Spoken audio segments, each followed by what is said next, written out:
Perkumpulan Freemasonry bermuka kebatinan. 1. Kabalah. Kabalah berasal dari bahasa Ibrani yang dapat diartikan hukum adat istiadat, tetapi sudah bercampur baur dengan sihir dan filsafat Yahudi. Gerakan Kabalah melahirkan kahin-kaliin di Eropa Barat dan Timur. Di Eropa Timur terutama di Rusia, salah seorang tokohnya ialah Rasputin. Pendeta Kabalah biasa merangkap sebagai kahin, dukun, yang biasa mengobati dengan rabaan tangan Daud, Azimat Salomon dan sebagainya.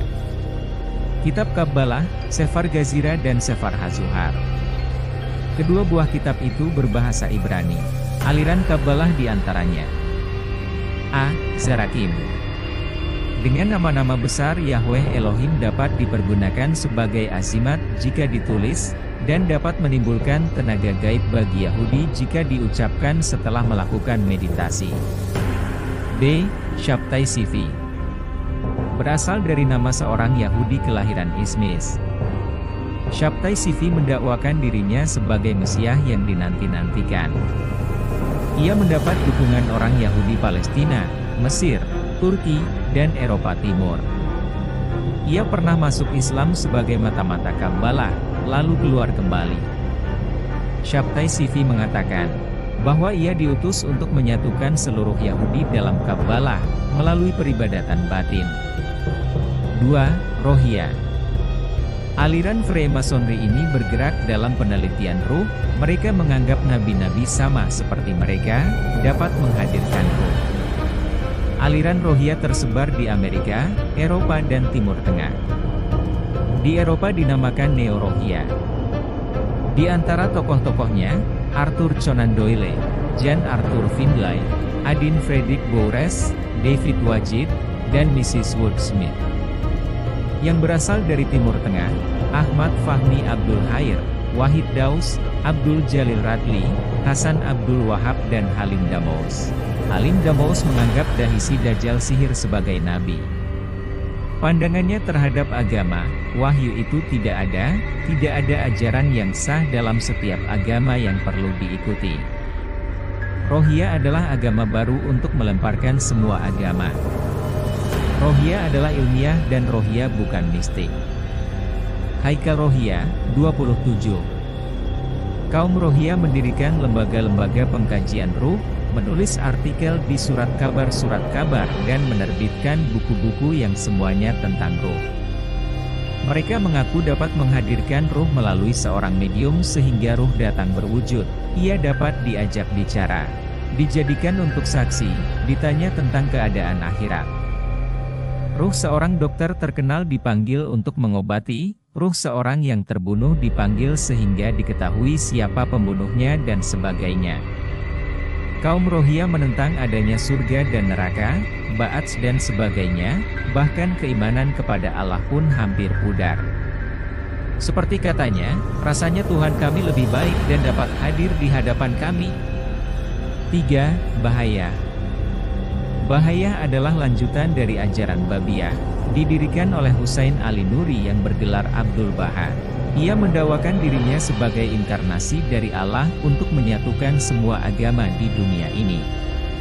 Pada tahun 1849 ia akan ditangkap karena terlibat pembunuhan Nasreddin Shah Iran, lalu ia berlindung di kedutaan Rusia di Teheran. Karena ia seorang Freemason tingkat tinggi, ia diselamatkan Kaisar Rusia Nikolaievich Alexander II, kemudian ia menetap di Turki dan akhirnya di Akka Palestina. Ia menyebarkan ajarannya ke seluruh dunia dengan dibantu Freemasonry Rusia, Inggris dan Amerika Serikat. Pada masa Perang Dunia Pertama, pimpinan bahaya di tangan Abbas Afendi. Ia juga seorang Freemason tingkat tinggi yang bekerja untuk melumpuhkan kekhalifahan Turki Utsmani. Ia tertangkap, tetapi diselamatkan oleh Jenderal Allenby atas telegram dari Lord Balfour. Haifa ditaklukkan pasukan Inggris dan Abbas Afendi beserta keluarganya diselamatkan. Dalam membina masyarakat bahaya, Abbas Afendi mengelilingi Eropa dan Amerika. Ia meninggal pada tahun 1921 di Akka Palestina. Turut di antara yang berduka cita ialah Winston Churchill Perdana Menteri Inggris, Jenderal Cangario dan Jenderal Arthur Mooney dari Inggris.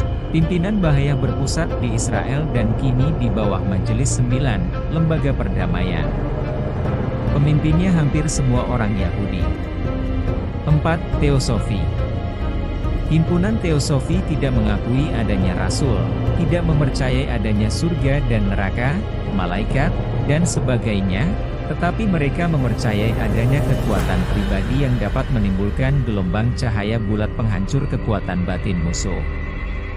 Mereka juga percaya pada adanya ruh baik dan ruh jahat yang mereka sebut Satan. Mereka giat bermeditasi dengan zikir nafas, istilah Teosofi Arab, melafalkan kata-kata khusus mengingat pusat tenaga semesta alam. Bulatan cahaya itu konon dapat berpindah dari guru kepada murid. Melalui cahaya ini, ruh mereka dapat naik ke langit dan melihat keajaiban langit, atau melihat alam masa lalu dan bertemu dengan orang-orang masa lalu, atau konon berkelana ke alam yang akan datang untuk melihat keadaan masa datang. Aliran Teosofi itu, karena sangat kuat mempercayai inkarnasi, menjadi vegetarian dan hanya memakan sayur mayur. Jika mereka memakan hewan, konon ada kemungkinan titisan orang tuanya turut dimakan. Ketuhanan Teosofi, alam ini terdiri atas atom-atom yang dapat dibagi lagi sampai zat yang lebih kecil. Ini pun terdiri atas ether dan ether terbagi lagi dalam zat mutlak. Itulah salah satu unsur dari zat Tuhan. Manusia pun, sebagai bagian dari alam, terdiri atas zat mutlak. Roh itu pun materi, yang intinya terdiri atas zat mutlak. Sehingga manusia, alam, dan Tuhan semula satu dan kembali kelak dalam kesatuannya. Jadi Teosofi itu berpaham panteisme. Teosofi London berdiri di Loge Freemasonry London pada tahun 1917. Loge ialah tempat mengadakan upacara Freemasonry Teosofi. Karena loge biasa digunakan tempat memanggil arwah, rakyat Inggris menamakannya sebagai rumah Satan. Freemasonry Inggris akhirnya mendirikan markasnya di India, yakni di Adyar, wilayah Madras. Di antara pemimpinnya adalah Dr. Annie Besant. Di India, Teosofi berkembang pesat dan banyak diasimilasikan dengan ajaran Upanishad, yoga baru dan sebagainya.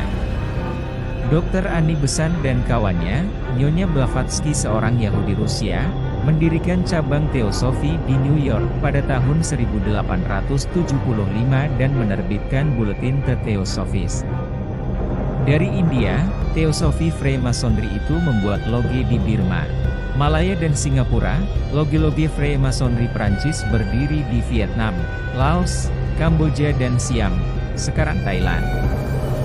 Di Indonesia, pada tahun 1767 di Batavia berdirilah Vrijmetselarit yang pengurusnya terdiri atas orang-orang Yahudi warga negara Belanda. Perkumpulan ini bergerak dalam pendidikan. Di antaranya pemberantasan buta huruf di kalangan pribumi Jawa, mendirikan Volksbibliothek, perpustakaan rakyat, mengadakan ceramah-ceramah umum, sumbangan-sumbangan seperti beasiswa untuk para pelajar anak-anak Belanda atau Indo-Belanda yang ingin belajar di negeri Belanda atau di negara Eropa lainnya. Keanggotaan Vrijmetselarit, anggotanya baru terbatas pada orang-orang Eropa, belum menembus sampai pada pribumi. Logenya yang pertama bernama De Ster in Haiti Oosten, dan logenya yang kedua diberi nama De Cabana van Java. Res wilayah Asia telah menunjuk asisten res di Indonesia untuk pimpinan upacara, pelatih tenaga dalam, dan penyebaran cahaya. Freemasonry cabang Hindia di Indonesia baru berdiri pada tahun 1883 yakni di Pekalongan, Jawa Tengah, lalu Loge Hindia di Semarang. Loge di Pekalongan yang didirikan atas mandat Baron Bonteng Nagel itu kurang disukai pribumi, sedangkan Loge Hindia dapat menarik massa pribumi. Loge Hindia dengan segala keramahannya mendekati orang-orang pribumi di sekitarnya. Pada tanggal 31 Mei 1909, berdiri Loge Theosophist Vereniging, TV. Pendirinya ialah Insinyur A.J.H. van Leeuwen dan J.A.M. Blommestein, keduanya Yahudi Belanda. Beberapa bulan kemudian, loge ini disahkan oleh Majelis Menengah Freemasonry Internasional dan pada tanggal 12 November 1912, disahkan oleh pemerintah Hindia Belanda sebagai Rijkspersoon. Anggaran dasar TV dimuat dalam Staatsblad berangka 543. Loge-loge TV ini berkembang pesat, hanya kebanyakan ada di Batavia. Pada tahun 1919 berdiri Loge Broederketen. Upacara pelantikan, rapat besar Freemasonry di Indonesia selalu bertepatan dengan pesta Purim yakni pada bulan Maret dan Mei.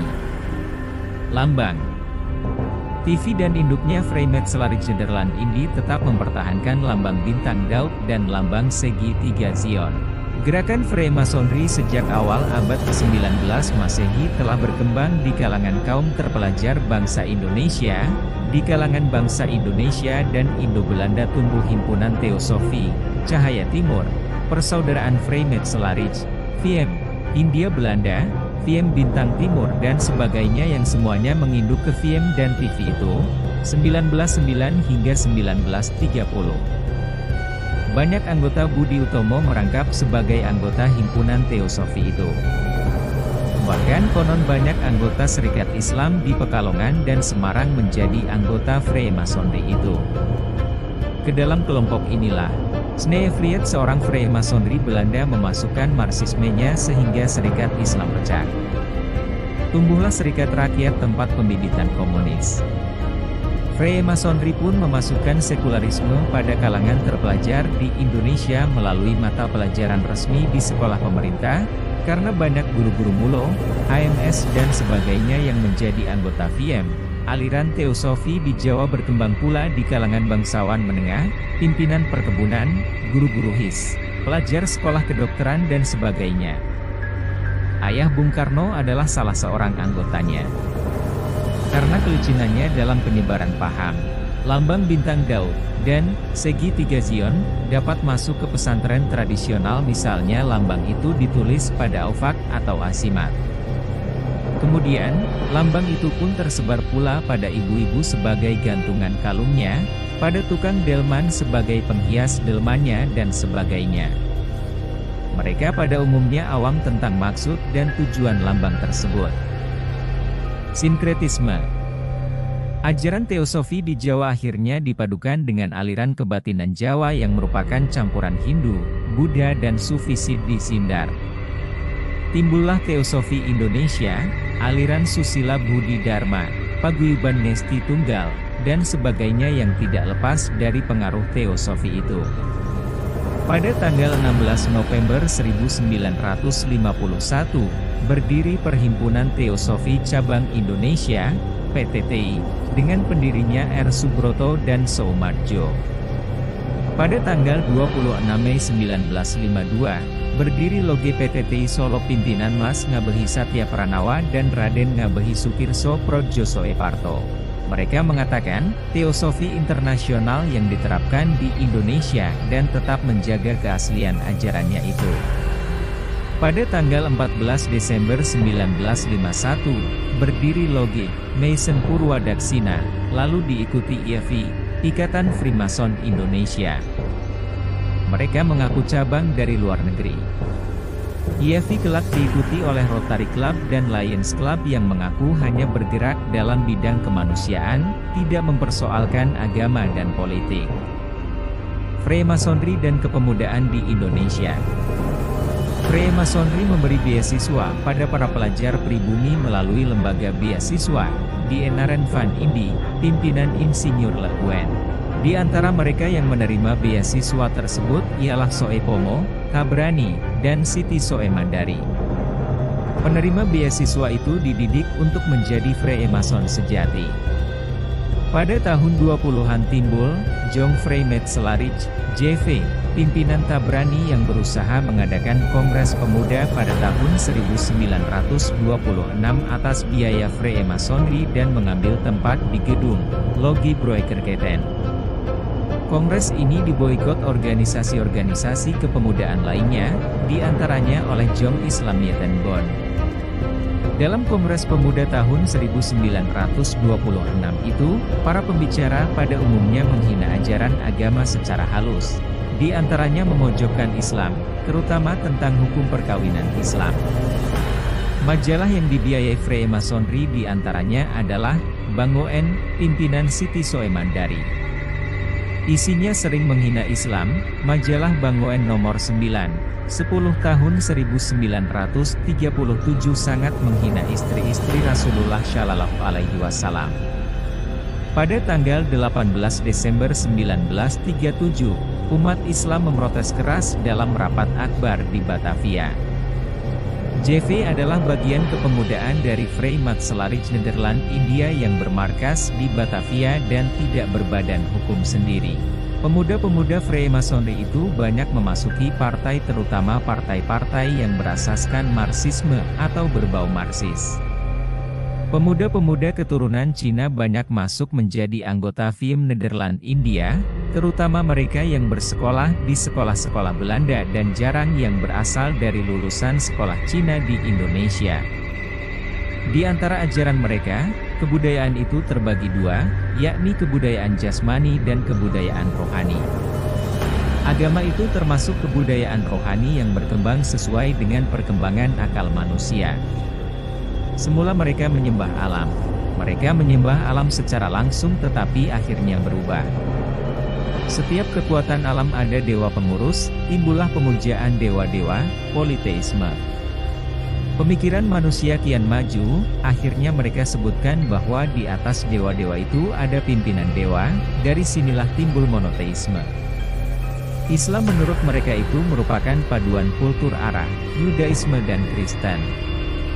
Indonesia mempunyai kultur sendiri dan kultur Arab tidak lebih tinggi dari Indonesia, mana mereka mempunyai Borobudur dan Mendut. Ceramah 12 April 1922 Masehi di Logi Bro Ederketen. Mereka menganjurkan, lebih baik mengkaji dan memperdalam budi pekerti daripada mengkaji agama impor, kembangkan nasionalisme dalam semua bidang.